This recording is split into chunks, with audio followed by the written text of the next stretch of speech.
ಸೌಭಾಗ್ಯ ಲಕ್ಷ್ಮಿ ಶುಗರ್ಸ್ ಮಾರ್ಗದರ್ಶಕರು ಆದ ಸಂತೋಷ ಜಾರಕಿಹೊಳಿ ಅವರ ಶ್ರೇಷ್ಠ ಫೌಂಡೇಶನ್ ವತಿಯಿಂದ ಅನ್ನದಾಸೋಹ ಕಾರ್ಯಕ್ರಮ ಹಮ್ಮಿಕೊಳ್ಳಲಾಗಿತ್ತು. ಪ್ರತಿ ಶನಿವಾರ ಶ್ರೇಷ್ಠ ಫೌಂಡೇಶನ್ ವತಿಯಿಂದ ವಿವಿಧ ಕಡೆಯಲ್ಲಿ ಅನ್ನ ಸಂತರ್ಪಣೆ ಕಾರ್ಯಕ್ರಮವನ್ನು ಸಂತೋಷ ಜಾರಕಿಹೊಳಿ ಅವರು ಹಮ್ಮಿಕೊಂಡಿದ್ದು, ಈ ಶನಿವಾರ ಸವದತ್ತಿ ತಾಲೂಕಿನ ಸುಗಲ ಗ್ರಾಮದ ಶ್ರೀ ಸೋಮೇಶ್ವರ ದೇವಸ್ಥಾನದ ಆವರಣದಲ್ಲಿ ಅನ್ನ ಸಂತರ್ಪಣೆ ಹಮ್ಮಿಕೊಂಡಿದ್ರು. ಸೌಭಾಗ್ಯ ಲಕ್ಷ್ಮಿ ಶುಗರ್ಸ್ ಮಾರ್ಗದರ್ಶಕರು ಆದ ಸಂತೋಷ ಜಾರಕಿಹೊಳಿ ಅವರ ಶ್ರೇಷ್ಠ ಫೌಂಡೇಶನ್ ವತಿಯಿಂದ ಅನ್ನ ಸಂತರ್ಪಣೆ ಮಾಡಲಾಗಿದೆ. ಈ ಸಂದರ್ಭದಲ್ಲಿ ಮುಖಂಡರು ಆದ ನಿಂಗಪ್ಪ ಬಸಿಡೋಡಿ, ದೊಡ್ಡಪ್ಪ ಸೋಮಾಪುರ, ಉಮೇಶ್ ಪರಸನವರ್, ಸೋಮಪ್ಪ ಹಿಟ್ಟಣಗಿ, ಯಲ್ಲಪ್ಪ ಸೋಮಾಪುರ, ರಾಯಪ್ಪ ಸುಗಲದ ಹಾಗೂ ಗ್ರಾಮದ ಗುರು ಹಿರಿಯರು ಉಪಸ್ಥಿತರಿದ್ದರು.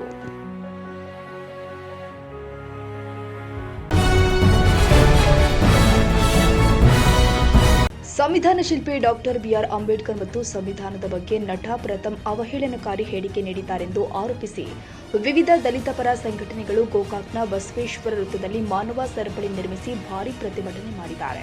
ಇನ್ನು ಪ್ರತಿಭಟನೆಯಲ್ಲಿ ನಟ ಪ್ರಥಮ್ ವಿರುದ್ಧ ಧಿಕ್ಕಾರಕ್ಕೋಗಿ ಅವರ ಭಾವಚಿತ್ರಕ್ಕೆ ಚಪ್ಪಲಿ ಏಟು ಹಾಕಿ ರಸ್ತೆ ತಡೆದು ಪ್ರತಿಭಟನೆ ಮಾಡಿದ್ರಿಂದ ವಾಹನಗಳ ಸಂಚಾರ ಅಸ್ತವ್ಯಸ್ತವಾಗಿತ್ತು.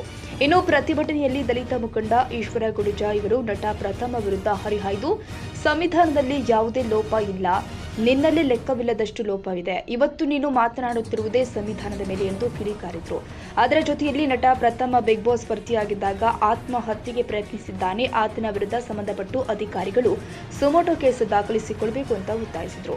ಅದರ ಜೊತೆಯಲ್ಲಿ ಮಹಿಳಾ ದಲಿತ ಅಧ್ಯಕ್ಷ ಮಂಜುಳಾ ರಾಮಗಾನಹಟ್ಟಿ ಇವರು ಡಾಕ್ಟರ್ ಬಾಬಾ ಸಾಹೇಬರ ಸಂವಿಧಾನವನ್ನ ಜಗತ್ತೇ ನಂಬಿರುವಾಗ ನಟ ಪ್ರಥಮ್ ಸಂವಿಧಾನದ ಬಗ್ಗೆ ಅವಹೇಳನಕಾರಿಯಾಗಿ ಮಾತನಾಡಿದ್ದನ್ನ ನೋಡಿದ್ರೆ ಆತನನ್ನ ಹುಚ್ಚ ಆಸ್ಪತ್ರೆಗೆ ಸೇರಿಸಬೇಕು ಹಾಗೂ ಬಾಬಾ ಸಾಹೇಬ್ರ ಬೂಟಿನ ಧೂಳಿಗೂ ಸಮನಲ್ಲ.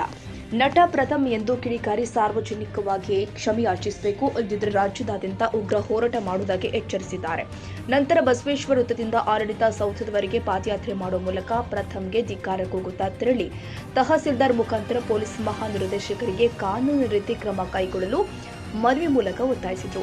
ಇದೇ ಸಂದರ್ಭದಲ್ಲಿ ಮನವಿ ಸ್ವೀಕರಿಸಲು ತಡ ಮಾಡಿದ್ದಕ್ಕಾಗಿ ಗೋಕಾಕ ತಹಸೀಲ್ದಾರ್ ವಿರುದ್ಧ ಧಿಕ್ಕಾರ ಕೂಗಿದ್ರು. ಇನ್ನು ಯಾವುದೇ ಅಹಿತಕರ ಘಟನೆ ನಡೆಯದಂತೆ ಪೊಲೀಸರು ಸ್ಥಳದಲ್ಲಿ ಉಪಸ್ಥಿತರಿದ್ದರು. ಇನ್ನು ಪ್ರತಿಭಟನೆಯಲ್ಲಿ ದಲಿತ ಮುಖಂಡ ಈಶ್ವರ ಗುಡಿಜಾ, ಸತೀಶ್ ಹರಿಜನ್, ಗೋವಿಂದ ಕಳ್ಳಿಮನಿ, ಸುಧೀರ್ ಜೋಡಟ್ಟಿ, ಮಾಜಿ ಜಿಲ್ಲಾ ಪಂಚಾಯತ್ ಸದಸ್ಯರು ಸುರೇಶ್ ಕುಮರೇಶಿ, ರಮೇಶ್ ಹರಿಜನ್, ಶೆಟ್ಟಪ್ಪ ಮೇಸ್ತ್ರಿ, ಮಂಜುಳಾ ರಾಮಗಾನಹಟ್ಟಿ ಸೇರಿದಂತೆ ಮತ್ತಿತರ ದಲಿತ ಮುಖಂಡರು ಭಾಗಿಯಾಗಿದ್ದರು.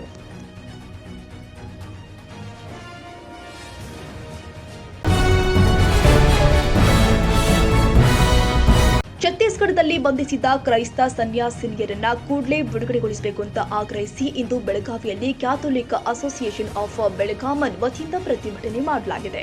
ಛತ್ತೀಸ್ಗಢದಲ್ಲಿ ಕ್ರೈಸ್ತ ಸನ್ಯಾಸಿನಿಯರನ್ನ ಬಂಧಿಸಿದ ಘಟನೆ ಖಂಡಿಸಿ ಇಂದು ಕ್ಯಾಥೋಲಿಕ್ ಅಸೋಸಿಯೇಷನ್ ಆಫ್ ಬೆಳಗಾಮನ್ ವತಿಯಿಂದ ಪ್ರತಿಭಟನೆ ಮಾಡಲಾಗಿದೆ. ನಗರದ ಪ್ರಮುಖ ಮಾರ್ಗಗಳಲ್ಲಿ ಪ್ರತಿಭಟನಾ ಪಾದಯಾತ್ರೆಯನ್ನ ನಡೆಸಿ ಬೆಳಗಾವಿ ಜಿಲ್ಲಾಧಿಕಾರಿಗಳ ಕಾರ್ಯಾಲಯಕ್ಕೆ ತಲುಪಿ ಜಿಲ್ಲಾಧಿಕಾರಿಗಳಿಗೆ ಮನವಿಯನ್ನ ಸಲ್ಲಿಸಲಾಗಿದೆ.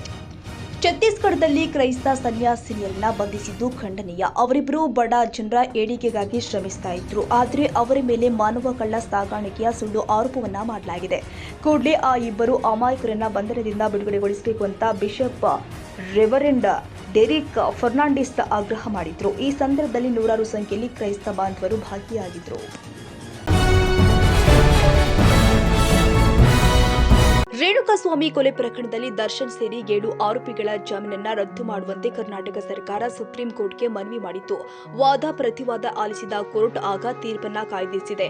ತಮ್ಮ ನೆಚ್ಚಿನ ನಟ ಸಂಕಷ್ಟದಲ್ಲಿ ಇದ್ರೂ ಕೂಡ ಇತ್ತ ಚಿಕ್ಕಮಗಳೂರಿನ ಡಿ ಬಾಸ್ ಅಭಿಮಾನಿಗಳ ಡಿ ಕಂಪನಿ ತಂಡ ಸಮಾಜಮುಖಿ ಕಾರ್ಯಗಳನ್ನ ಮುಂದುವರೆಸಿದೆ. ಎನ್ಆರ್ ಪುರ ತಾಲೂಕಿನ ಹುಣಸೆಹಳ್ಳಿಯ ಯುವಕ ನಂದನ್ ಅವರಿಗೆ ತಿರುಗಾಡಲು ಅಗತ್ಯವಿದ್ದ ವೀಲ್ ಚೇರ್ ಅನ್ನ ಉಚಿತವಾಗಿ ಕೊಟ್ಟು ಮಾದರಿಯಾಗಿದ್ದಾರೆ. ನಂದನ್ ಕೆಲವು ವರ್ಷಗಳ ಹಿಂದೆ ಮರ ಹತ್ತುವ ವೇಳೆ ಮರದಿಂದ ಬಿದ್ದು ಗಂಭೀರವಾಗಿ ಗಾಯಗೊಂಡು ಬೆನ್ನು ಹುರಿಯನ್ನ ಕಳೆದುಕೊಂಡಿದ್ರು. ಹೀಗಾಗಿ ಎದ್ದು ನಡೆದಾಡಲು ಕೂಡ ಸಾಧ್ಯವಾಗದ ನಂದನ್ ಅವರ ಕುಟುಂಬಸ್ಥರು ನಿರಾಶೆಯಲ್ಲಿ ಇದ್ದ ಸಮಯದಲ್ಲಿ ಡಿ ಕಂಪನಿಯ ದರ್ಶನ್ ಅಭಿಮಾನಿಗಳು ಸಹಾಯದ ಹಸ್ತ ಚಾಚಿದ್ದು ವೀಲ್ ಚೇರ್ ಕೊಟ್ಟು ನಂದನ್ ಜೀವನದಲ್ಲಿ ಹೊಸ ಬೆಳಕು ತಂದಿದ್ದಾರೆ.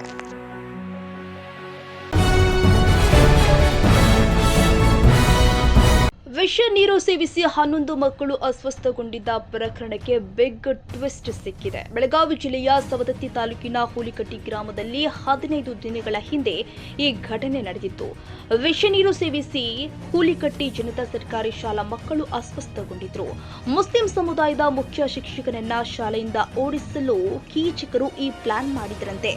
ವಿಷ ಮಿಶ್ರಿತ ನೀರು ಸೇವಿಸಿ ಮಕ್ಕಳು ಮರಣ ಹೊಂದಿದ್ರೆ ಹೆಡ್ ಮಾಸ್ಟರ್ ಹೊಣೆ ಮಾಡಿ ವರ್ಗಾಯಿಸಲು ಪ್ಲಾನ್ ಮಾಡಿದ್ರಂತೆ. ಹೃದಯ ವಿದ್ರಾವಕ ಘಟನೆ ಭೇದಿಸಿದ ಸವದತ್ತಿ ಠಾಣೆ ಪೊಲೀಸರು ಇದೀಗ ನೀರಲ್ಲಿ ವಿಷ ಸೇವಿಸಿ ನೀಚ ಕೃತ್ಯ ಎಸಗಿದ್ದ 3 ಯುವಕರನ್ನ ಬಂಧಿಸಿ ಜೈಲಿಗಟ್ಟಿದ್ದಾರೆ. ಹುಲಿಕಟ್ಟಿ ಗ್ರಾಮದ ಸಾಗರ ಪಾಟೀಲ, ಕೃಷ್ಣ ಮಾದರ, ನಾಗನಗೌಡ ಪಾಟೀಲ ಬಂಧಿತರು. ವಿಷ ಬೆರೆಸಲು ಕೃಷ್ಣಗೆ ಬ್ಲಾಕ್ಮೇಲ್ ಮಾಡಿದ್ದ ಸಾಗರ ಪಾಟೀಲ. ಆರೋಪಿ ಸಾಗರ ಪಾಟೀಲ ಶ್ರೀರಾಮಸ್ತನಿಯ ಸವದತ್ತಿ ತಾಲೂಕಿನ ಅಧ್ಯಕ್ಷನಾಗಿದ್ದಾನೆ.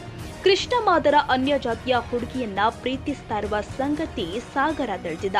ನಾನು ಹೇಳುವ ಕೆಲಸ ಮಾಡ್ತಿದ್ರೆ ನಿನ್ನ ಪ್ರೀತಿಯ ವಿಷಯ ಬಹಿರಂಗಪಡಿಸುವುದಾಗಿ ಬ್ಲಾಕ್ಮೇಲ್ ಮಾಡ್ತಾ ಇದ್ದ. ಬ್ಲಾಕ್ಮೇಲ್ಗೆ ಬೆದರಿ ನೀರಲ್ಲಿ ವಿಷ ಸೇವಿಸಲು ಕೃಷ್ಣ ಮಾದರ ಒಪ್ಪಿಕೊಂಡಿದ್ದ. ಸಾಗರ ಸಂಬಂಧಿ ನಾಗನಗೌಡ ಜೊತೆಗೆ ಮುನವಳ್ಳಿಗೆ ಹೋಗಿ ಕೃಷ್ಣ ಎಂಬುವಾತ ಕೀಟನಾಶಕ ತಂದಿದ್ದ. ಈ ಕೃತ್ಯಕ್ಕೆ ಅದೇ ಶಾಲೆಯ ಅಮಾಯಕ ಬಾಲಕನನ್ನ ಕೀಚಕರು ಬಳಸಿಕೊಂಡಿದ್ದಾರೆ. ಬಾಲಕನಿಗೆ ಚಾಕ್ಲೇಟ್, ಕುರುಕುರಿ, 500 ರೂಪಾಯಿ ಹಣ ಕೊಟ್ಟು ಕೃತ್ಯಕ್ಕೆ ಪ್ರಚೋದನೆ ಕೊಟ್ಟಿದ್ದಾರೆ. ಶಾಲಾ ಆವರಣದಲ್ಲಿ ಇದ್ದ ಟ್ಯಾಂಕರ್ನಲ್ಲಿ ವಿಷ ಬೆರೆಸಿ ಬಾಟಲಿ ಅಲ್ಲೇ ಎಸ್ದು ಹೋಗಿದ್ದಾನೆ. ಅದೃಷ್ಟವಶಾತ್ ಯಾವ ವಿದ್ಯಾರ್ಥಿಯೂ ಕೂಡ ಸಂಪೂರ್ಣ ನೀರು ಸೇವಿಸದೆ ಇರುವುದಕ್ಕೆ ದುರಂತವೊಂದು ತಪ್ಪಿದೆ. ಬಾಯಲ್ಲಿ ನೀರು ಹಾಕಿದಾಗ ವಾಸನೆ ಬಂದಿದ್ದಕ್ಕೆ ನೀರನ್ನ 11 ವಿದ್ಯಾರ್ಥಿಗಳು ಉಗುಳಿದ್ದಾರೆ. ಈ 11 ವಿದ್ಯಾರ್ಥಿಗಳು ಅಸ್ವಸ್ಥಗೊಂಡು 3 ದಿನಗಳ ಕಾಲ ಸವದತ್ತಿ ಆಸ್ಪತ್ರೆಯಲ್ಲಿ ಚಿಕಿತ್ಸೆ ಪಡೆದಿದ್ದಾರೆ. ಮುಸ್ಲಿಂ ಸಮುದಾಯದ ಶಿಕ್ಷಕನನ್ನ ಶಾಲೆಯಿಂದ ಓಡಿಸುವುದೇ ಈ ಕೃತ್ಯದ ಹಿಂದಿನ ಉದ್ದೇಶ ಎಂಬುದು ತನಿಖೆಯಿಂದ ದೃಢವಾಗಿದೆ. 13 ವರ್ಷಗಳ ಕಾಲ ಇದೇ ಶಾಲೆಯ ಮುಖ್ಯ ಶಿಕ್ಷಕನಾಗಿದ್ದ ಸುಲೇಮಾನ್ ಗೋರಿನಾಯ್ಕ 2 ತಿಂಗಳ ಕಾಲ 3 ಪ್ಲಾನ್ ಮಾಡಿ ಟ್ಯಾಂಕರ್ನಲ್ಲಿ ಕೀಚಕರು ವಿಷ ಬೆರೆಸಿದ್ರು. 1 ತಿಂಗಳ ಕಾಲ ತನಿಖೆ ನಡೆಸಿ ಹೀನ ಕೃತ್ಯದ ಪ್ರಕರಣ ಭೇದಿಸಿದ ಸವದತ್ತಿ ಠಾಣೆ ಪೊಲೀಸರು ಇದೀಗ ಆರೋಪಿಗಳನ್ನ ಬಂಧಿಸುವಲ್ಲಿ ಯಶಸ್ವಿಯಾಗಿದ್ದಾರೆ.